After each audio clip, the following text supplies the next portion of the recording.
Bonjour à tous. Bonjour à toutes. C'est le Polo de Paris qui nous accueille aujourd'hui pour tester un club qui vient tout juste de sortir, comme quoi Avigolf colle à l'actualité, puisque je parle d'un club de chez Mizuno, une gamme très attendue qui est la gamme JPX, et le dernier de la gamme qui est maintenant, ça y est, sur le marché. Je parle donc du JPX 923. Aujourd'hui, mon cher Quentin, nous allons tester le JPX 923 dans sa mouture Hot Metal. Voilà, un club qui va être donc joué avec un shaft KBS S-Taper Light 100 grammes. Voilà, 100 grammes, que nous avons choisi en stiff, bien sûr, puisque c'est la rigidité qui correspond à nos vitesses. Voilà. Nous testons ce club, nous vous disons tout ce que nous pensons de cette nouvelle mouture, donc 2023, dans la gamme JPX de Mizuno, et on en parle dans le détail dans quelques instants. À tout de suite. À tout de suite.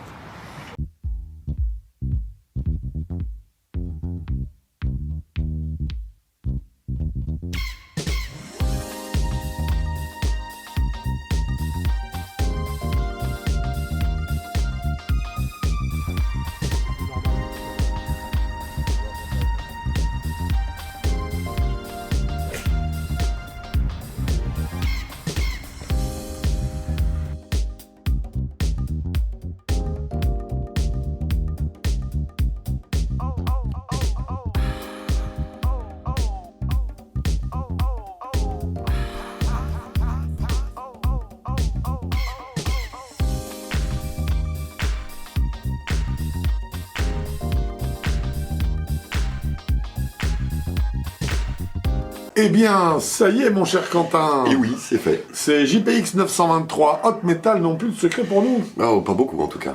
Hein une série, bien sûr, qu'on a été ravis de tester, hein, Oui, parce que c'est quand même un gros modèle de chez Mizuno, que Mizuno sort, reproduit tous les 18 mois, je crois, pour les faire. Et on est ravis d'avoir une nouvelle mouture, en plus une mouture qui amène des nouveaux matériaux. Mais ça, on va en discuter bien sûr dans le détail au cours de ce verdict. Nous allons commencer par un petit peu d'architecture. Voilà. Quentin, je crois que tu vas t'en charger, tu vas nous expliquer tout ça. Alors, donc pour commencer, c'est un cavity back. Donc c'est pas une lame, c'est un club à moitié creusé. Alors la face et une partie du châssis sont en nickel chromoly. C'est un nouveau matériau qui vient de l'aviation militaire, c'est comment ça s'appelle cette partie où on passe les vitesses en voiture? Oui, dans tout ce qui est transmission. Voilà, tout ce qui est transmission, donc c'est du très solide, c'est du lourd. Oui, on retrouve ça aussi, le nickel chromoly, on trouve ça aussi sur les trains d'atterrissage. Des avions. Sur les mécanismes en métal des trains d'atterrissage d'avions. Donc c'est a priori un matériau qui est très très solide. Et qui en plus est 35% plus solide. Voilà. Que l'acier normal. Que l'acier traditionnel. Que l'acier traditionnel, ce qui normalement devrait permettre, d'après Mizuno, à faire sortir la balle du club plus vite. Alors on avait vu déjà sur la 921, qui était la précédente, sur la série 921, on avait vu effectivement et on avait apprécié la qualité de ce chromoly tout court. Maintenant, bien sûr, ce qu'on a découvert cette fois-ci, c'est la qualité de ce nickel chromoly, qui est donc de l'acier au carbone enrichi au chromoly et bien sûr avec des doses de nickel rajoutées. Voilà. Donc ensuite, tu nous parlais de châssis en V. Voilà, c'est un châssis en V qui permet d'avoir une phase de club plus fine de jusqu'à 8%. Ouais. Et en plus, cette phase de club est évolutive suivant le club que vous utilisez. Plus vous avez un club long, donc jusqu'au fer 4, plus la face est fine, plus vous allez jusqu'au pitching wedge, plus la face est épaisse. D'accord, ce qui est intéressant, puisque ça veut dire que sur les longs fers, ça va permettre de jouer davantage sur l'effet trampoline. Alors que justement, sur les fers de précision, un petit peu moins, ce qui est logique, puisqu'on y recherche un maximum de contrôle. Voilà. Ça a du sens. Et puis comme ils ont aussi une semelle qui est à épaisseur variable, donc par rapport au sol, ça permet naturellement d'avoir un sweet spot qui est augmenté, apparemment de 8% lui aussi. D'accord, donc plus large. Donc plus large. Donc une tolérance plus grande, normalement. Sur une surface plus importante sur la face. Théoriquement. Très bien. Et je vois que tu as noté également que le centre de gravité a subi un placement un peu particulier. Voilà, bas et c'est un petit peu en arrière afin de faciliter l'élévation de la balle. Voilà, donc ça c'est quelque chose d'assez classique. Bien, voilà pour la partie architecturale. Bravo, mon cher Quentin. Mon cher, et nous allons attaquer maintenant le verdict et nous commençons bien sûr par la qualité des matériaux. Alors, Quentin, qualité des matériaux, qu'est-ce que tu en dis de ce JPX 923 Hot Metal? Eh bah que pour trouver un petit défaut, faut y aller au microscope électronique. Ouais. Et c'est parfait, j'ai rien à dire là-dessus. Pour moi, c'est que les matériaux sont splendides. Tout est bien posé, enfin c'est parfait. Voilà, très belle qualité de matériaux, très belle qualité d'assemblage également. C'est Mizuno, ça a un look particulier, ça a le look Mizuno. Hein. Vraiment au niveau architecture, on tient compte aussi du fait quand même qu'il mériterait même quelques points supplémentaires. Parce qu'ils ont rajouté un nouveau matériau. Voilà, parce qu'ils ont utilisé une nouvelle mise en œuvre sur un matériau pour l'inclure dans les clubs de golf, et ça c'est une très bonne chose. Du coup, bien sûr, sur la qualité des matériaux, sur les 2 points que ce JPX Hot Metal pouvait prendre, il les a pris. 2 sur 2 donc.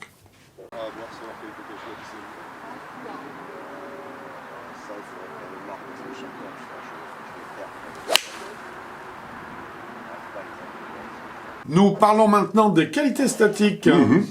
Là encore, je crois qu'il va y avoir besoin d'un microscope électronique pour y trouver un petit défaut.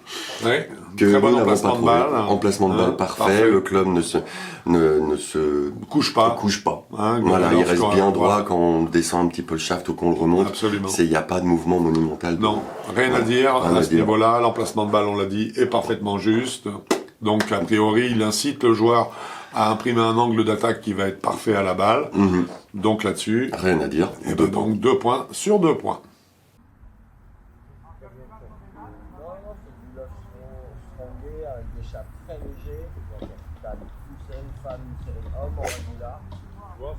Stabilité et moment d'inertie donc. Oui, là encore, je trouve que l'équilibrage est magnifique.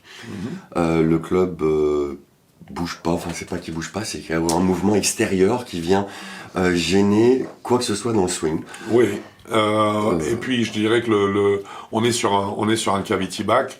Je dirais l'augmentation sur une structure de cavity back du moment d'inertie est assez, on va dire, relativement aisé à obtenir. Depuis le temps. J'aurais été surpris que Mizuno passe à côté à ce niveau-là. Je pense aussi. Là, il n'y a rien à dire. On a un cavity back qui est très bien équilibré, avec donc une grosse tolérance sur la zone d'impact. On en reparlera d'ailleurs, et on en a parlé concernant l'élargissement de la zone de sweet spot.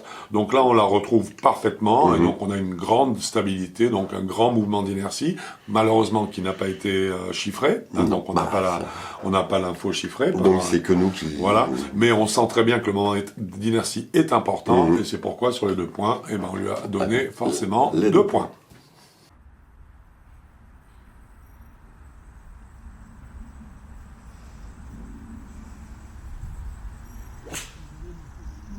Nous parlons à présent de stock option. Stock shaft et stock grip. Oui, alors je crois qu'il y avait... Là, ça va être juste, non? Ça va être très juste, parce que on a ça quand gêne même... un peu aux entournures. Ça gêne un peu. Il y a 32 grip et 50 shaft. Je trouve ça un peu léger pour Mizuno. Alors, si là... Sans surcoût, bien sûr. Voilà, sans surcoût. J'en ai trouvé 2 avec surcoût des shafts. C'est vrai? Ouais. Tu es fort. J'en ai trouvé 2. Bravo. Bon, les grips, j'en ai pas trouvé, ils sont tous pareils. Alors là, avec 50 grips, 32 grips, 50 shafts, celui qui ne trouve pas son bonheur, fait preuve de mauvaise volonté. Donc il est évident qu'au niveau des stock options, nous ne pouvions pas attribuer autre chose que 2 points. Si on avait eu 3, on aurait volontiers donné 3 points, mais donc 2 points à ce Mizuno 923 JPX Hot Metal.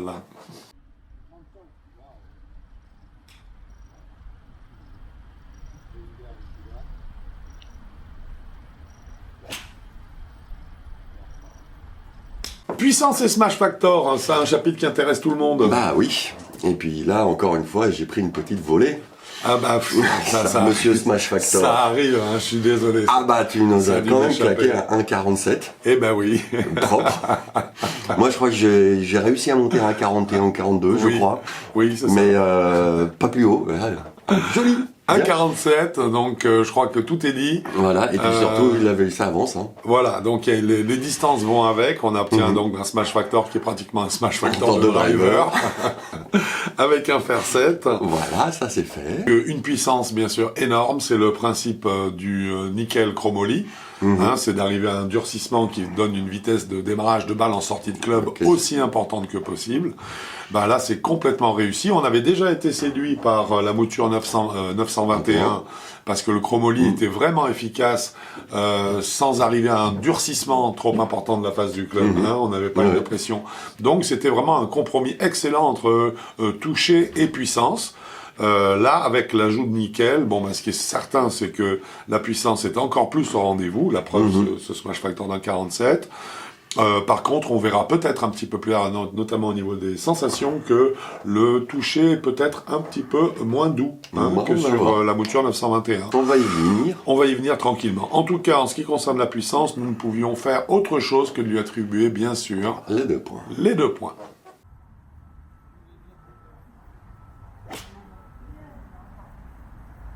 Est venu le moment de parler de spin, et notamment donc de backspin.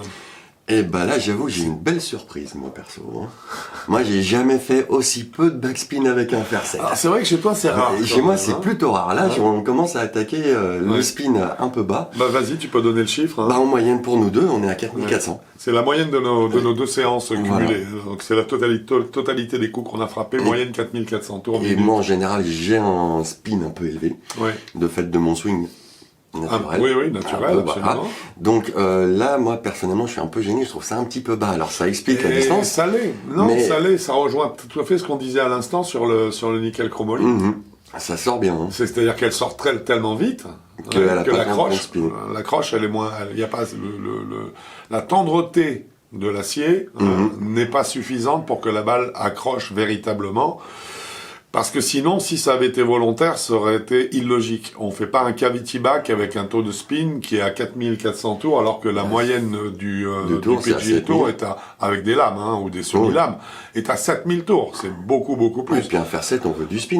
Et voilà, ça s'arrête. Voilà. Là, si on n'a pas assez, c'est un peu haut pour un driver, ça, comme taux de spin, je trouve. C'est un peu haut pour un driver, c'est très bas pour un fer 7. Voilà. Hein, un driver, lui, on le demande de galoper. Moi, j'ai envie de faire un petit parallèle aussi entre ce taux de spin qui est faible, 4400 tours minute, c'est faible, et la façon à laquelle Mizuno présente cette gamme 923 JPX, en hot metal en tout cas, puisque la première phrase qu'il dit, c'est le club qui va le plus loin, ou en tout cas qui propose la plus grande vitesse, mais qui aussi s'arrête le plus rapidement sur le green. Et le fait qu'il le présente comme ça, pour moi, ça veut dire que ils ont eu un problème, justement, de taux de backspin, parce qu'ils ont été à la quête de puissance à tout prix, et que donc, ils estiment avoir fait le maximum pour qu'on puisse tous dire « Ah, mais ça va, la balle s'arrête suffisamment tôt sur le green.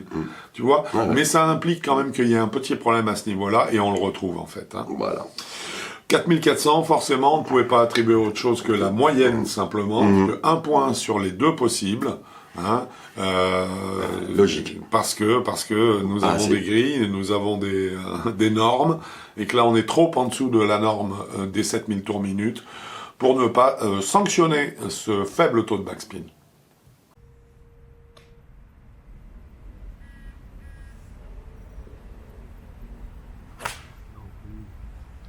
Nous attaquons maintenant la trajectoire de balle. Ah oui, les trajectoires, comment sont-elles? Voilà, alors ça c'est un chapitre important aussi. Oui, parce que moi personnellement je les ai bien aimées. Ben moi aussi. Je les ai trouvées assez performantes, enfin j'ai pas été surpris, sauf que quand on a vu le data, là dans ce coup, moi j'ai trouvé des trucs un peu bizarres. Alors, ce qui est bizarre surtout, c'est l'angle de décollage. En fait, sur la moyenne de notre session, on a été sur un angle de décollage de 18 degrés. Or, le cavity back, c'est un cavity back. C'est un cavity back. Un cavity back est supposé nous donner, sur un coup de fer 7, un angle de décollage entre 20,5 degrés et 22,5. Bien sûr, nous on prend en plus ou moins 1 degré. Donc ça veut dire que dans le pire des cas, de toute façon, il y a 2 degrés. Voilà, il y a 1,5 degré, 2 degrés qui manquent, qui sont trop bas, la trajectoire de balle, et 1 ou 2 degrés trop aplatis, trop basses. Voilà. Donc ça, effectivement, c'est à sanctionner. Par contre, c'est assez étonnant, alors aussi parce qu'on a eu, c'est probablement une bonne vitesse de passage sur ces coups-là, c'est l'ensemble de la séance, on a quand même un apex à 30 mètres 50. Voilà, donc la norme. Voilà, exactement. Une trajectoire logique. C'est pour ça que ça nous a fait, parce qu'au départ, on voyait balle volée. Donc ça veut dire qu'on a un angle qui est un peu bas en démarrage, mais par contre, ensuite, on a une envolée qui lui permet d'avoir un apex qui est suffisant. Oui, mais on n'a pas vu ce plateau. Le plateau n'apparaît pas, il est plus progressif, si tu veux. Voilà, mais c'est pas une balle qui part un peu basse et puis qui d'un seul coup grimpe au plafond, pas du tout. Non, elle est pas exponentielle. C'est tellement subtil que c'est grâce au site qu'on se dit, ah bah ouais, courbe montante en fait, c'est exactement ça. Un petit peu. Alors, ce qui nous a étonné, c'est qu'en fait, tout ça peut s'expliquer aussi, on va le dire, par la qualité de spin. De spin, exactement. Mais aussi celle du loft. Voilà. Puisqu'en fait, on a un loft sur le fer 7 de la série JPX, donc 923 Hot Metal, on a un loft de 28,5 degrés. Donc un loft bas, combiné à un taux de backspin qui n'est pas suffisant, il est évident que ça allait donner un angle de décollage trop bas. Voilà. Ouais. Mais par contre, la trajectoire, et on arrive quand même à un apex qui est, donc ça veut dire que c'est quand même une très belle performance de la part de Mizuno. C'est une belle combinaison. Parce qu'ils ont réussi à gérer cette petite lacune de backspin très très bien en termes de trajectoire de balle, donc en termes de résultats, c'est ce qui compte en fait en ligne de, au bout du bout. Mais par contre, bon, ce qui est vrai, c'est que ça a été fait avec un loft diminué et un taux de spin qui reste tout de même un petit peu faible. Avec un départ, un angle de décollage un peu faible. Donc même si ça nous a plu, ça nous a plu, mais par contre, nous avons été obligés quand même de sanctionner ce démarrage de canne qui en plus n'est pas forcément, qui ne correspond pas forcément à la gamme de joueurs qui est officiellement, visée par cette série JPX 923 Hot Metal. Donc nous l'avons attribué 1,5 point sur les deux. Sur les deux possibles.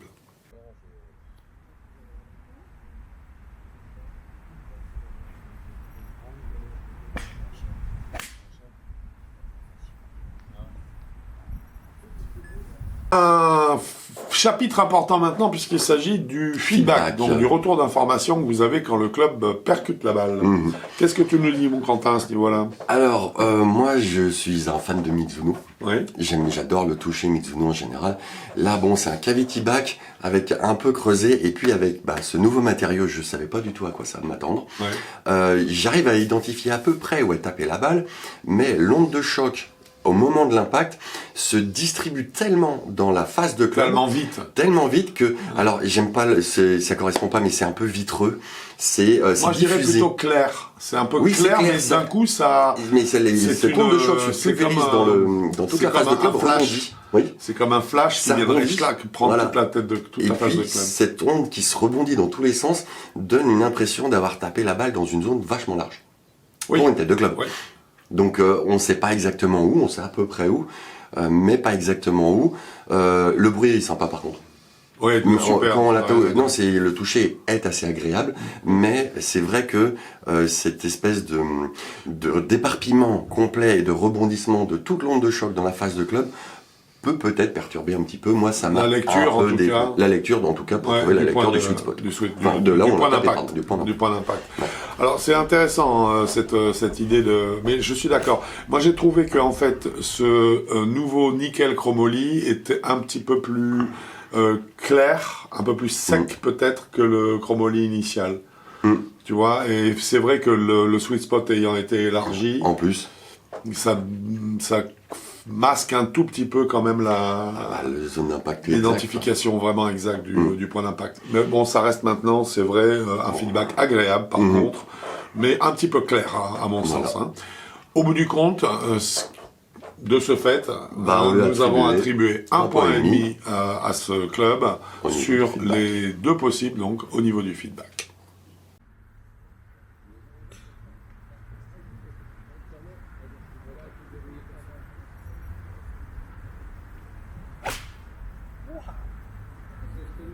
Et nous attaquons pour finir ce chapitre qui nous tient tant à cœur, celui des sensations, ce qu'on a ressenti d'une façon plus générale, plus globale sur l'ensemble de notre séance avec ce JPX 923 Hot Metal. Alors, je suis désolé, je vais te voler un mot que tu viens de sortir. Vas-y. Ce club est parfaitement sain. Donc déjà, je veux commencer. Il est sain. Voilà, il est sain. C'est ce qui le caractérise. Le mot est juste ouf. Il est très très sain, il est agréable à jouer, il est facile à jouer. Pour la catégorie de joueurs pour qui il est destiné, ça a besoin d'un petit peu d'échauffement, mais c'est pas un club qui fait peur. Non, il est très rassurant. Il est très rassurant, il est facile à mettre en mouvement. On peut faire des trajectoires avec. Oui, on peut commencer à s'attaquer à du fade, à du draw. Du slice, du hook. Hein. Oui, c'est ça. Hein. Voilà. On peut y aller. Le club reste. C'est un club qui est très franc. Il a un gros avantage, je trouve, surtout dans la, je dirais dans son équilibrage général. Non, surtout dans l'époque actuelle, c'est que l'équilibrage n'est pas compensé plus d'un côté que de l'autre. C'est pas un club qui est là pour lutter contre un fade ou contre un slice ou contre un hook. Non, pas du tout. Hein. C'est un club qui est en fait tout simplement très sain, très ouvert. Pour moi, il est ouvert ce club-là. C'est le club que je dirais qu'on peut jouer pour une très grande gamme de joueurs si on a oublié ces clubs à la maison. Hein. Vous arrivez au club, il y a ça, vous prenez ça, vous jouez très bien, vous passez une bonne journée. Voilà. Il y a pas de surprise. Pas très bien. Vous pouvez bien jouer. Vous pouvez très bien jouer, mais en tout cas, il n'y a pas de surprise. Le club est un club très sain. Voilà, ce mot-là, je trouve, lui convient parfaitement. La seule chose, d'une certaine manière, qui me déplaît un peu, c'est déjà, enfin, il y en a deux. C'est d'abord, c'est le c'est un peu la clarté. Non, c'est d'abord c'est le spin. Je sais pas comment ça va réagir. C'est la clarté du nickel chromoly et ensuite derrière le spin et qui te donne cette clarté d'impact. C'est l'impact que je trouve un petit peu. Il est pas net. Il est pas désagréable du tout. Il est surprenant. Ouais. Et j'avoue que être surpris tout le temps, moi au bout d'un moment. J'ai trouvé ça, on s'y habitue, mais c'est pas un club que j'aimerais ressentir pour avoir de la précision absolue. Là pour moi, c'est pour ça qu'il est pas du tout. Je veux pas le pénaliser parce que non, il est dans une autre gamme de jeu, donc je vais pas le pénaliser pour ça. Moi, c'est juste cette dispersion de sensations dans la tête de club qui me surprend et je suis pas un grand fan de ça. Sinon le club est d'un saint absolu. Voilà, parce qu'il faut quand même préciser que tout ça, ça n'est pas, je dirais, ce qui est le plus remarquable dans ce JPX 923 Hot Metal, hein, parce que globalement on a beaucoup aimé ce club qui a été très sain. La preuve c'est qu'en fait au niveau des sensations on a décidé de lui attribuer 3 points sur les 4 possibles. Donc c'est quand même très propre, c'est pas la moyenne, c'est le toucher particulier du nickel chromoly et le taux de spin en fait qu'il implique sont quand même des détails à l'intérieur de la globalité de cette canne et des qualités dont elle fait preuve. Oui, ça c'est pareil. De toute façon après il y a la note qui vient, donc ça va être clair. Eh ben justement ça tombe bien parce que j'allais t'en parler. Est-ce que tout ça nous donne une note totale et elle est de combien? Oui, elle est de 17 sur 20, ce qui est quand même très propre. Voilà, c'est pas pour dire qu'on ne l'aime pas. Hein. C'est la note, on a une notation et elle tient la route. Alors très intéressant aussi, c'est quelle est la gamme de joueurs pour ce club? Pour nous la gamme de joueurs, c'est des joueurs qui va de 19 à 36, c'est-à-dire pour des confirmés et les challengers. Exact. Confirmé Challenger 1936, c'est un beau spectre, suffisamment large. Je trouve. Et bien sûr, ce club a un prix que tu vas nous donner tout de suite. Oui, comme il y a des shafts acier et carbone, il a un prix unique. Formidable. Ça, j'adore. On aime beaucoup. Oui. 275 € le club, avec bien sûr 50 shafts et 30 degrés. C'est parfait. Voilà. Eh bien, ce test est dorénavant terminé. J'espère qu'il vous aura plu. Moi, c'était un plaisir. En tout cas, il nous a plu. Oui. Et écoute, toi, je te dis à bientôt sur un parcours. Il fait encore beau là en ce moment. Un petit peu, ouais. Un peu frais, mais c'est sympa encore. Ouais, ça va très bien. Et puis sinon... Sur avigolf.com. Exactement. Bon golf à vous. Au revoir.